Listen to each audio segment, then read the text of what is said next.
Now, on the bottom of the website page, it has that IXL from dividing fractions that talked about taking this 4 divided by 1/2, and what it did is it had 4 rectangles like this. Oops, I'm going to run out of room. And it broke them up and divided them into 1/2 on each, and then asked you how many pieces does it have total.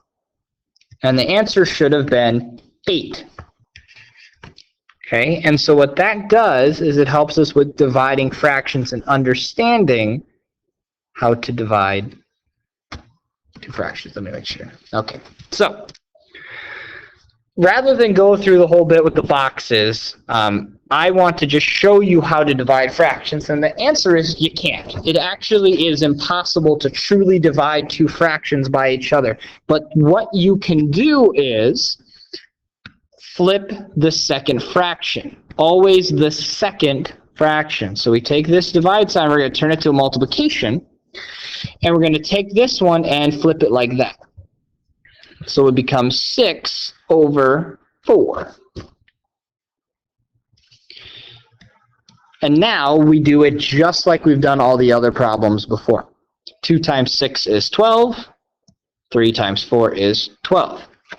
Okay, and so this simplifies into just 1.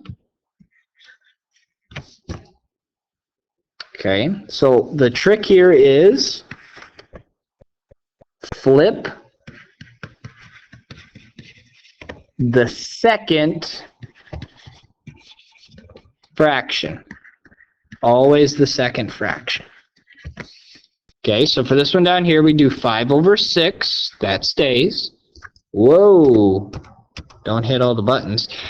And this turns into 3 over 2.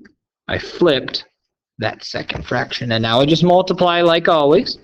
This becomes 15 over 12. And that becomes 5 over 4. I divided by 3 on both of those. This could turn into a mixed number, 1 and 1/4. Okay?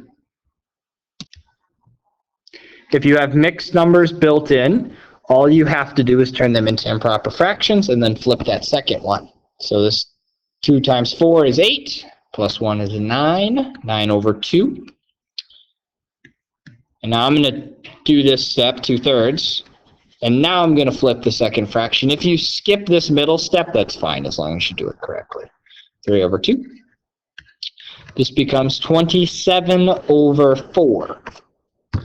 I would leave it like that, but you could always pull, so it goes 4, 8, 12, 16, 20, 24.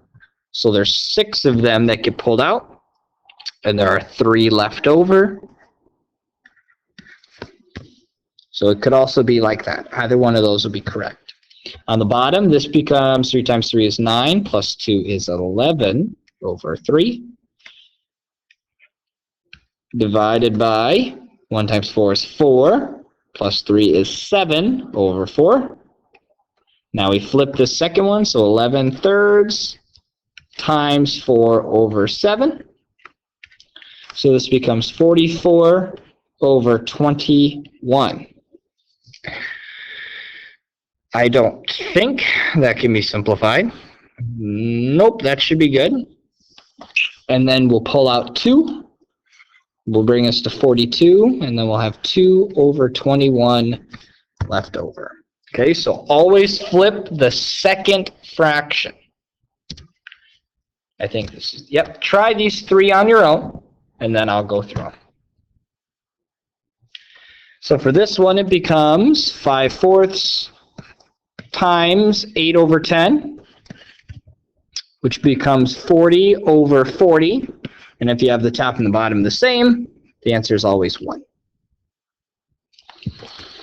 This one becomes 2/3. Now it becomes 4/3. So we flip it to 3/4.